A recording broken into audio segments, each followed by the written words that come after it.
കാണൂ പരസ്യരഹിതമായ ഏറ്റവും പുതിയ എപ്പിസോഡുകൾ.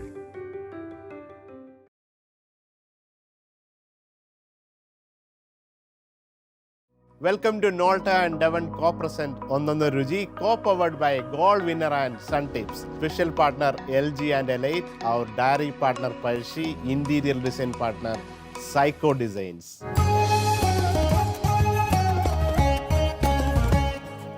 നമസ്കാരം കൂട്ടുകാരെ, ഒന്നൊന്ന രുചിയിലെ മറ്റൊരു എപ്പിസോഡിന് എല്ലാ പ്രേക്ഷകർക്കും സ്വാഗതം.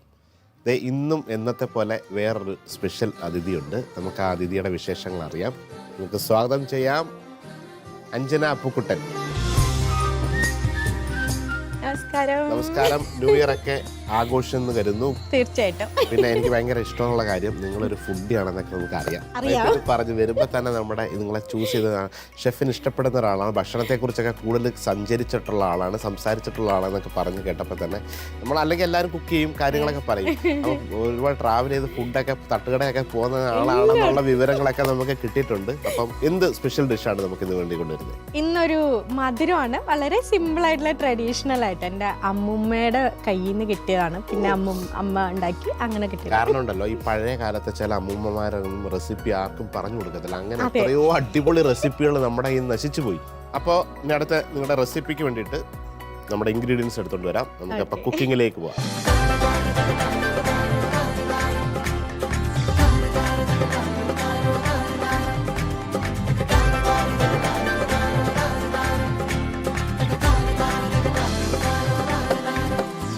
ഇന്നൊരു സ്പെഷ്യൽ റെസിപ്പിയാണ് പറഞ്ഞിരിക്കുന്നത്. എന്തൊക്കെയാണ് എന്റെ കഥ?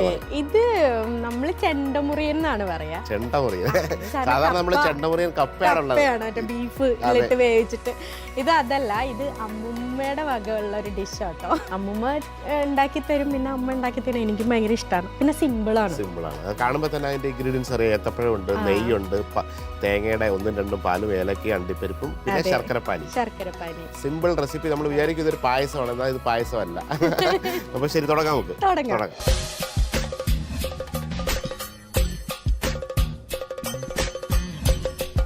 ആദ്യമേ ശർക്കരപ്പാനി. ന്യൂ ഇയർ ഒക്കെ എങ്ങനെ ആഘോഷിച്ചായിരുന്നു? ന്യൂ ഇയർ ഒക്കെ അടിച്ചു പൊളിച്ചു. നമ്മള് മലയാളികളെ ആഘോഷങ്ങളൊന്നും വെറുതെ വിടുന്ന ആൾക്കാരല്ല. നമ്മളൊന്നും ആഘോഷിക്കാണ്ടിരുന്നതാണ്. അതെ അതെ. ഞാൻ ശർക്കരപ്പാനി നമ്മുടെ മധുരത്തിനനുസരിച്ച് ഇടാം. പിന്നെ അതിലേക്ക് ഇതാണ് ഈ ചെണ്ട മുറിയൻ എന്ന് പറഞ്ഞാല്. ഇതുണ്ടോ ഈ ഒരു പീസ്? നമുക്ക് വേണേ കുറച്ചിട്ടിട്ട് ബാക്കി ഇടയ്ക്കിടയ്ക്ക് കഴിക്കാം. ആ ചെണ്ടയുടെ ഷേപ്പ് അത് വെച്ചിട്ടാണോ ചെണ്ട? അതെ അതെ. അപ്പൊ ഒരുപാട് മെലിച്ചരിഞ്ഞു കഴിഞ്ഞാല് അത് ഭയങ്കര ഉടഞ്ഞു.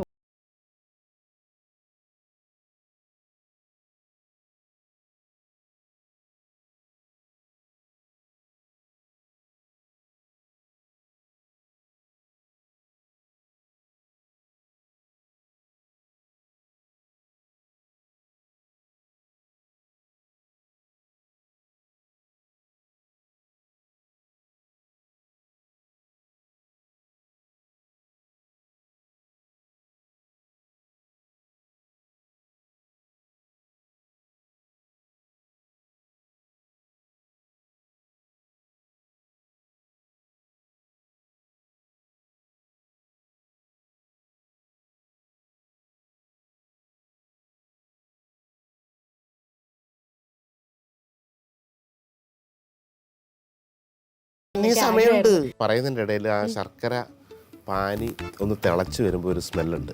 അതിനകത്ത് ഏത്തപ്പഴം കൂടെ ആവുമ്പോ, നേന്ത്രപ്പഴം കറക്റ്റ് കുക്ക് ആവുന്ന ടൈമാണ്. കളറൊക്കെ മാറി. അപ്പം ഏറ്റവും പ്രിയപ്പെട്ട ഫുഡ് ഏതാണ്? ഞാൻ എല്ലാം കഴിക്കും. ഏറ്റവും കൂടുതൽ വീട്ടിൽ വന്നാൽ കഴിക്കണം തോന്നുന്നു. എനിക്ക് എപ്പോഴും കഴിക്കാൻ ഇഷ്ടം നമ്മളെ അമ്പലത്തിലെ മറ്റേ പടച്ചോറില്ലേ, അതിനകത്ത് നല്ല കട്ട തൈര് ഒഴിച്ചിട്ട്. ചമ്മന്തി വേണോ അതോ അച്ചാർ വേണോ? അച്ചാറ് മതി. ചമ്മന്തി കിട്ടിയാൽ സന്തോഷം. അതിന്റെ ഒരു ടേസ്റ്റ് ഉണ്ടല്ലോ. വെന്ത് ഇങ്ങനെ പച്ചരിച്ചോറ് നല്ല വെന്ത് കുഴഞ്ഞിട്ടിരിക്കുന്ന പടച്ചോറ്.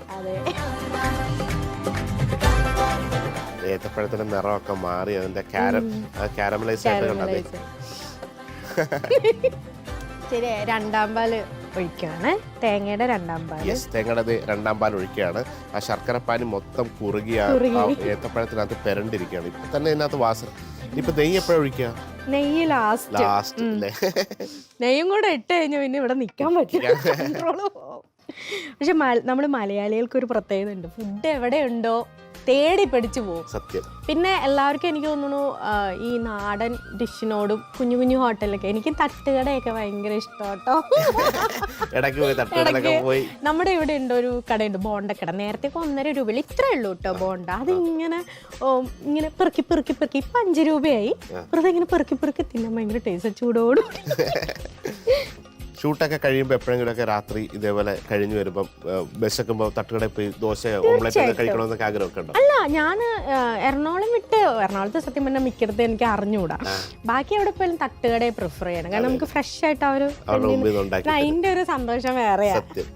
എല്ലായിടത്തും നമ്മുടെ കരുനാഗപ്പള്ളി പുട്ടുകടയിലൊക്കെ ഞങ്ങൾ സ്ഥിരം പ്രോഗ്രാംസ് കഴിഞ്ഞ് രാത്രി 2-3 മണിക്കൊക്കെ അല്ലേ പാസ് ചെയ്യുക, പുട്ടും മീൻകറിയും.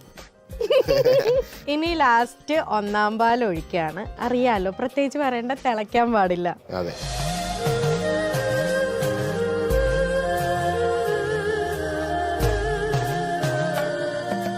ശരി, ഏലക്കാപ്പൊടിയും കൂടെ ഇട്ടേക്കട്ടെ. ഇതൊക്കെ നമ്മുടെ ഇഷ്ടം കേട്ടോ. ചിലവർക്ക് ഏലക്കയുടെ ഫ്ലേവർ. എനിക്ക് കടുക് ഭയങ്കര വീക്ക്നെസ്സാ. അതിങ്ങനെ കടുകും കരിവേപ്പിലും. ഈ ഭക്ഷണം കഴിച്ചിട്ട് എപ്പോഴെങ്കിലും ഒരു മോശം ഇൻസിഡന്റ് ഉണ്ടായി, എവിടെയെങ്കിലും കഴിക്കണ്ടില്ലായിരുന്നേ അങ്ങനെ പോയി അങ്ങനെയൊക്കെ ഉള്ള? ഇല്ല, ഞാൻ അതെന്താ വെച്ചാലേ, എനിക്ക് പൊതുവേ ഞാൻ ഭക്ഷണം കുറ്റം പറയാറില്ല. കാര്യം ഞാൻ ചിന്തിക്കണ വെച്ചാൽ നമുക്ക് അതെങ്കിലും കിട്ടുന്നുണ്ടല്ലോ, അതെങ്കിലും കിട്ടാൻ ആഗ്രഹിക്കണുണ്ടോ, അപ്പൊ നമ്മൾ എന്താണെങ്കിലും നമ്മൾ കഴിക്കും. നമ്മൾ അങ്ങനെ ചിന്തിച്ചു കഴിഞ്ഞാൽ അങ്ങനെ കഴിക്കും. ലക്ഷണമാണ്. കാരണം നമ്മൾ അപ്രിഷ്യേറ്റ് ചെയ്യണം ഈ ഭക്ഷണം എന്നൊക്കെ പറയുമ്പോൾ ഒരു ശരിക്കും പറഞ്ഞ ഒരു അനുഗ്രഹമാണ് ഈ ആഹാരം കഴിക്കാൻ പറ്റും. നമ്മൾ ആഗ്രഹിക്കുമ്പോൾ നിങ്ങൾക്കൊരു ചായ കുടിക്കണം എന്ന് ചിന്തിക്കുമ്പോൾ ഒരു ചായ കിട്ടുക, അല്ലെ ഒരു ബിരിയാണി ഇന്ന് കഴിക്കണമല്ലോ എന്ന് ആഗ്രഹിക്കുമ്പോൾ ബിരിയാണി കിട്ടുന്നുണ്ടെങ്കിൽ അതിൽ പരം ഭാഗ്യവന്മാർ വേറെയില്ല. ഇപ്പം ഞാൻ എബ്രോഡൊക്കെ നമ്മൾ ഷോയ്ക്ക് പോകുമ്പോൾ നമ്മുടെ ഫുഡ് ട്രൈ ചെയ്യില്ല. എല്ലാവരും 2 ദിവസം കഴിയുമ്പോൾ മടുക്കും, നമ്മുടെ ഫുഡ് വേണമെന്ന് പറഞ്ഞു. ഞാൻ പറഞ്ഞു, എനിക്ക് അവിടുത്തെ എന്ത് ഫുഡ് കിട്ടിയാലും സന്തോഷം. കിട്ടത്തില്ലല്ലോ. ഒരിക്കൽ പോയി അതാണ് സാധാരണ ആളുകളൊക്കെ ഈ യൂറോപ്പിലൊക്കെ മറ്റടുത്ത് പോകുമ്പോൾ അവർ ആദ്യം തിരക്കും കേരള റെസ്റ്റോറൻറ്റ് എവിടെ ഉണ്ട്, മീൻകറിയും ചോറ്, അവർക്ക് ഊണ് വേണം. അവിടെയുള്ള എല്ലാ സാധനവും പരീക്ഷിക്കും. ഈ കംഫർട്ട് സോണിൽ നിന്ന് മാറത്തില്ല. കാരണം എപ്പോ നമ്മൾ എവിടെ പോകുന്നോ ബി ലോക്കൽ എന്നാണ് പറയുന്നത്. നെയ്യ് വർത്താനം പറയുന്നതിനിടയ്ക്ക് ഇതൊക്കെ കഴിക്കുവാണേ. നെയ്യൊക്കെ നമ്മുടെ ഇഷ്ടത്തിനാട്ടോ, എത്രത്തോളം നെയ്യുണ്ടോ അത്രയും ടേസ്റ്റ് ആണ്. നമ്മൾ വലിച്ചു വരി ഒഴിക്കണ്ട, അതും വേണ്ട. ഷെഫ് നേരത്തെ ചോദിച്ചില്ലേ ഒരു എക്സ്പീരിയൻസ് എന്തെങ്കിലും ഫുഡിന്റെ. ഞാൻ ഉഗാണ്ടയിൽ പോയപ്പോ ഇപ്പഴല്ലേ കുറച്ചായി, എനിക്ക് മിസ് ചെയ്ത ഒരു കാര്യം എന്ന് വെച്ചാൽ അവിടെ ഈ മറ്റേ നമ്മുടെ കപ്പ അത് വേവിച്ച് ഉടച്ചിട്ട് എന്തോ ഒരു സാധനം, അതെനിക്ക് കഴിക്കാൻ പറ്റില്ല. പക്ഷേ അവിടെ നമ്മൾ പറഞ്ഞിട്ട് അവിടുത്തെ സ്പോൺസേഴ്സ് മറ്റേ എത്ര രാജ്യങ്ങളിൽ പോയി? ഞാൻ പോവാത്ത രാജ്യം പറഞ്ഞാൽ ഓസ്ട്രേലിയ പോയിട്ടില്ല, മലേഷ്യ, സിംഗപ്പൂർ, ബാക്കി എല്ലായിടത്തും പോയി. യമനിൽ വരെ പോയി. ഒരു കഥ പറയുമായിരുന്നു, പറയൂ ബാക്കി. എന്നിട്ട് അവിടുത്തെ പോത്ത് നമ്മളിപ്പോ ബീഫ് സ്റ്റീക്കൊക്കെ ഉണ്ടാക്കണ പോലെ തന്നെ, പക്ഷെ അത് കണ്ടാല് നമ്മൾ കഴിക്കില്ല. കാണാൻ ഒരു ഭംഗിയില്ല, ഒരു കറകറോന്ന് ഒരു സാധനമാണ് അത് കാണുമ്പോൾ നമ്മള്. പക്ഷെ അതിന്റെ ടേസ്റ്റ് ഒരു പ്രത്യേക ടേസ്റ്റ്. അത് ചുട്ടെടുക്കും എന്തോ ചെയ്തിട്ട് ഉണ്ടാക്കണതാണ്. സ്പൈസി അല്ല, എന്തോ അവരുടെ എന്തോ ചെറിയ സാധനം, പക്ഷെ അതിന്റെ ഒരു ടേസ്റ്റ് ഉണ്ടല്ലോ, വേറെ ലെവലാ. പിന്നെ തീർച്ചയായിട്ടും ഇനി ഞാൻ ഇത് സെർവിങ് ഡിഷിലേക്ക് ഒഴിക്കാം. എന്നിട്ട് ഇത് ഷെഫിന് അത് ലാസ്റ്റ് കുറച്ചും കൂടെ ഇടാം. ഇത് വീട്ടില് അണ്ടിപ്പരിപ്പ് നിർബന്ധമൊന്നുമല്ല കേട്ടോ, ഇതിപ്പോ നമ്മള് ഷോ ആയതുകൊണ്ട് മാത്രം. അതെ, ഞാൻ ഈ കുറേ പേരെ ഇവിടെ ഇതിനകത്ത് ഷോയിൽ വന്നു. ഇത്രയും ഒരു ഫുഡ് ശരിക്കായിട്ട് വന്നൊരു ഭക്ഷണത്തെക്കുറിച്ച് വേറെ കുറേ പേരുണ്ടെങ്കിലും ഇത്രയും ആചാരമായിട്ട് ഭക്ഷണത്തെക്കുറിച്ച്, അതുകൊണ്ട് ഇനിയും ചിലപ്പോൾ വിളിക്കാൻ വഴിയുണ്ട് കേട്ടോ. ഇനി സെർവിങ് ഡിഷിലേക്ക് മാറ്റാം.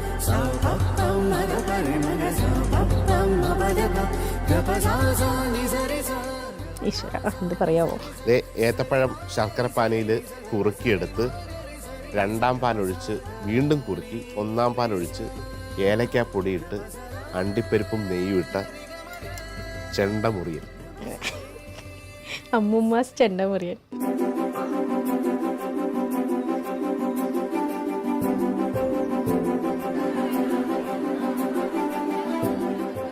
അടിപൊളിയാ. ഇതിനിപ്പോ നമ്മള് കണക്കൊന്നും പറഞ്ഞില്ല. കണക്ക് പറയേണ്ട കാര്യമില്ല. ഇത് കുറച്ച് ഏത്തപ്പഴം, 2 ഏത്തപ്പഴം എടുത്ത് ചെറുതായിട്ട് നല്ല വീലിന്റെ ഷേപ്പിൽ കട്ട് ചെയ്യാം. ശർക്കരയുടെ പാനിയുടെ കാര്യം പറഞ്ഞോളൂ. ശർക്കര പാനി അങ്ങനെയല്ല, നമുക്കറിയില്ല നമ്മുടെ മധുരത്തിനനുസരിച്ചാ. പിന്നെ ചില ശർക്കര ഭയങ്കര മധുരമായിരിക്കും, ചിലത് കുറവായിരിക്കും. അതനുസരിച്ച് നമ്മുടെ മനോധർമ്മം അനുസരിച്ച്, നമ്മുടെ മധുരം അനുസരിച്ച് അത് ആഡ് ചെയ്യാം.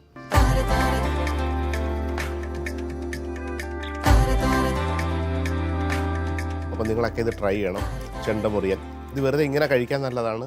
അതല്ലെങ്കിൽ നിങ്ങൾക്ക് പുട്ടൊക്കെ പുഴുങ്ങുമ്പം പുട്ടിൻ്റെ മേലോട്ട് പഴം ഒഴിക്കുക, ഞെവിടി ഉടച്ച് കഴിക്കാം. അതെ. അപ്പം എന്തായാലും വന്നതിൽ ഒന്നും പറയാനില്ല. നല്ല കുറെ പരിചയപ്പെടാൻ കഴിഞ്ഞാൽ ഭയങ്കര സന്തോഷം. ഞാൻ പറഞ്ഞില്ല, എൻ്റെ ബ്രദർ ഭയങ്കര ഫാൻ. അപ്പൊ ചേട്ടൻ പറഞ്ഞു സത്യം പറഞ്ഞ ഞങ്ങള് വീട്ടിൽ പറയണത് പിള്ളേച്ചൻ.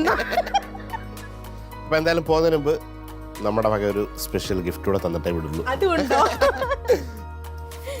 ഇതപ്പോ അമ്മയ്ക്ക് കൊടുക്കുക. ഞാൻ മുത്തശ്ശിക്ക് കൊടുക്കാൻ വേണ്ടി വെച്ചിരുന്നതാണ്. അമ്മയ്ക്ക് കൊടുക്കാൻ നോട്ടയുടെ ഒരു പ്രീമിയം കുക്ക് വെയർ ആണ്. Thank you. ഈ പാനിനകത്തിട്ട് ഇതൊന്നും ഉണ്ടാക്കി നോക്കിയാൽ ഇതിലും അടിപൊളിയായിരിക്കും. അത്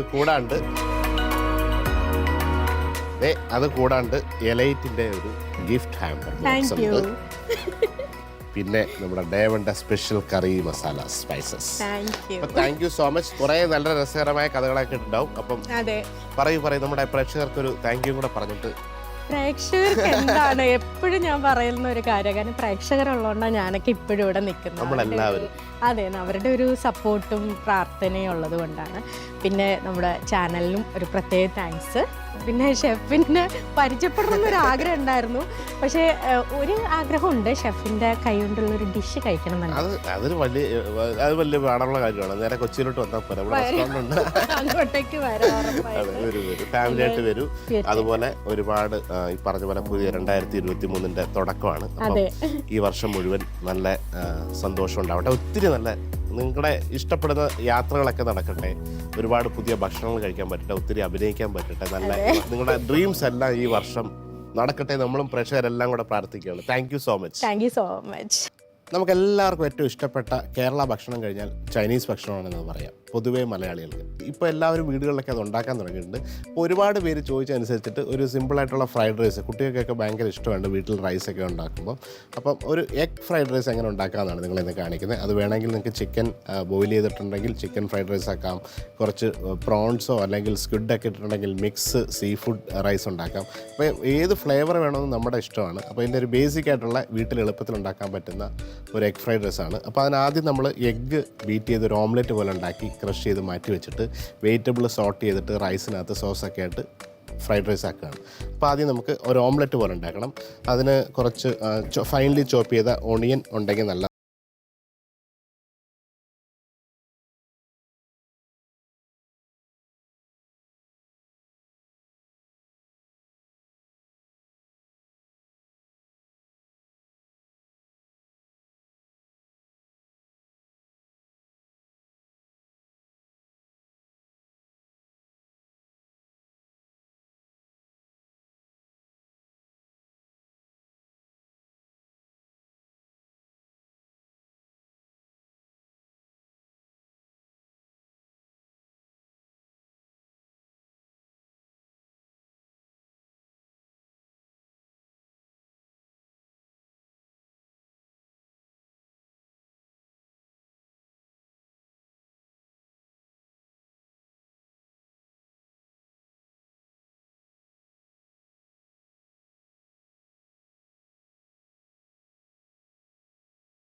അതിനകത്ത് നമ്മുടെ ഫ്രൈഡ് റൈസിലേക്ക് ആക്കാൻ വേണ്ടിയിട്ടാണ്.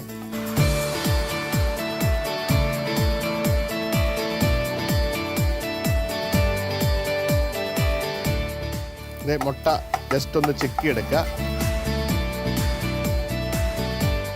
ഒട്ടും കുക്കായിട്ടില്ല. അതിൻ്റെ ആ വൈറ്റ് കളറിൽ വെറും സോൾട്ടും ഒണിയനും മാത്രമാണ് അതിനകത്തേക്കുന്നത്. ഇനി റൈസ് ഉണ്ടാക്കാനായിട്ട് നമ്മൾ പാൻ ചൂടാക്കണം. എണ്ണ വേണം. എണ്ണ ചൂടാകുമ്പം ബീൻസും ക്യാരറ്റും ക്യാബേജുമാണ് ബേസിക്കലി നമുക്ക് ഫ്രൈഡ് റൈസിന് നല്ല ക്രഞ്ചി ആയിട്ട് ജസ്റ്റ് ഒന്ന് സോട്ട് ചെയ്തെടുത്താൽ മാത്രം മതി. അതിലേക്ക് നമ്മുടെ സോയാ സോസ് എടുക്കും, കുറച്ച് ടൊമാറ്റോ കെച്ചപ്പ് ഇടും. വൈറ്റ് പെപ്പർ പൗഡറാണ് സാധാരണ ഉപയോഗിക്കുക, എരിവില്ലാത്തവർക്ക്. നമുക്ക് മലയാളികൾക്കൊക്കെ ഇഷ്ടമാണെങ്കിൽ കുറച്ച് ബ്ലാക്ക് പെപ്പർ ഇടാം. വൈറ്റ് പെപ്പർ ആകുമ്പോൾ അതിൻ്റെ ഫ്ലേവർ കിട്ടും, എരിവ് അധികം ഉണ്ടാവില്ല. കുറച്ച് ഷുഗറും ആഡ് ചെയ്തിട്ട് ഈ മുട്ടയെല്ലാം കൂടെ ചിക്കി സ്പ്രിംഗ് ഓണിയൻ, സെലറി ഇതൊക്കെ ഇട്ട് നമ്മൾ നന്നായിട്ട് മിക്സ് ചെയ്ത് സോട്ട് ചെയ്തെടുക്കുമ്പോഴാണ് ഈ ഫ്രൈഡ് റൈസ്. വളരെ സിമ്പിളാണ്. സോ ലേശം എണ്ണ ഒഴിച്ചു. എണ്ണ ചൂടാകുമ്പോൾ ഫൈനലി ചോപ്പ് ചെയ്ത ക്യാരറ്റാണ്, അതിനോടൊപ്പം തന്നെ കുറച്ച് ക്യാബേജ്, സ്ലൈസ് ചെയ്ത ബീൻസ്, അതിനെ ജസ്റ്റ് ഒന്ന് സോട്ട് ചെയ്യണം.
എല്ലാം കൂടെ ചേർന്ന് വരണം.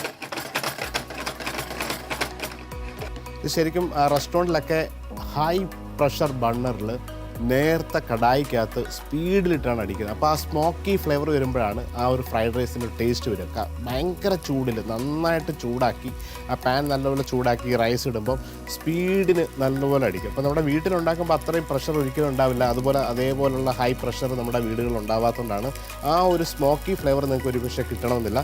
എന്നാൽ പോലും നല്ല ചൂടിൽ ഇതൊന്ന് മൊരിച്ച് എടുത്തു കഴിഞ്ഞാൽ നമുക്ക് അത്യാവശ്യം റെസ്റ്റോറൻറ്റ് സ്റ്റൈലിൽ തന്നെ ആക്കാം. സോ സോയാ സോസ് ഇഷ്ടമുള്ളവർക്ക് സോയാ സോസിൻ്റെ ഇതൊക്കെ നമ്മുടെ രുചിക്കനുസരിച്ച് മാറ്റാം, കുറയ്ക്കാം, കൂട്ടാം. ചിലർക്ക് സോയാ സോസ് ഭയങ്കര ഇഷ്ടമുള്ളവർ കുറച്ചുകൂടെ ഡാർക്കായിട്ട് ഉണ്ടാക്കും. ഒട്ടും താല്പര്യമില്ലെങ്കിൽ ഒരു പിഞ്ച് ഓഫ് ഒരിത്തിരി ഒഴിച്ചാൽ പോലും ഒരു കളറിൻ്റെ നമ്മൾക്ക് ഇഷ്ടമുള്ള കളറിനനുസരിച്ച് ഇതിൻ്റെ ഒരു ഫ്ലേവർ എന്ന് പറഞ്ഞാൽ ചൈനീസിൻ്റെ എല്ലാം മെയിനായിട്ട് നമുക്കറിയാം. സോയാ സോസും ഇങ്ങനെയൊക്കെയുള്ള സ്പ്രിംഗ് ഓണിയനും സെലറിയും ഇതൊക്കെ സോട്ട് ചെയ്യുമ്പോൾ ഉള്ള ആ ഫ്രഷ് ടേസ്റ്റാണ്. ഇത് ലാസ്റ്റ് മിനിറ്റ് ഇതൊക്കെ ഉണ്ടാക്കി വെച്ച് കുറേ നേരം കഴിക്കാനുള്ളതല്ല. ഇപ്പം നമ്മൾ ഇന്ന് ഉണ്ടാക്കിയാൽ ഇപ്പോൾ ഉണ്ടാക്കി ഇപ്പം തന്നെ കഴിക്കാൻ വേണ്ടിയിട്ടാണ് ഈ ചൈനീസ് ഫുഡ് കൂടുതൽ സ്വാദാവുക. ഇപ്പോൾ ഏകദേശം റോസ്റ്റായി, ആ റൈസ് എല്ലാം സെപ്പറേറ്റ് ആയിട്ട് വന്നു. ആ മുട്ടയും മസാലയും പച്ചക്കറിയും ഒക്കെ ഇതിനോടൊപ്പം ആയിട്ടുണ്ട്.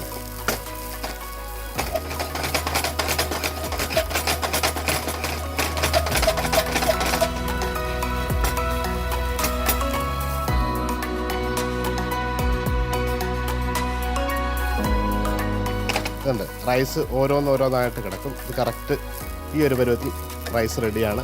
നേരത്തെ പറഞ്ഞ പോലെ കുറച്ച് സെലറിയുടെ ഇല ഇതിനകത്ത് വിതറാം. കുറച്ചുകൂടെ സ്പ്രിംഗ് ഓണിയൻസ് ഇടാം.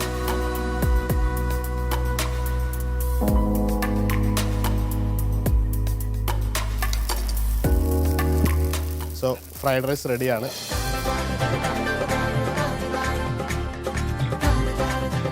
അപ്പോൾ സിമ്പിൾ വേയിൽ ഇതിനകത്ത് ചിക്കൻ ഫ്രൈഡ് റൈസോ ഇനി പ്രോണോ ഫിഷോ സ്ക്വിഡോ ഒക്കെ ഇട്ടാൽ സീ ഫുഡ് റൈസ് ആവും.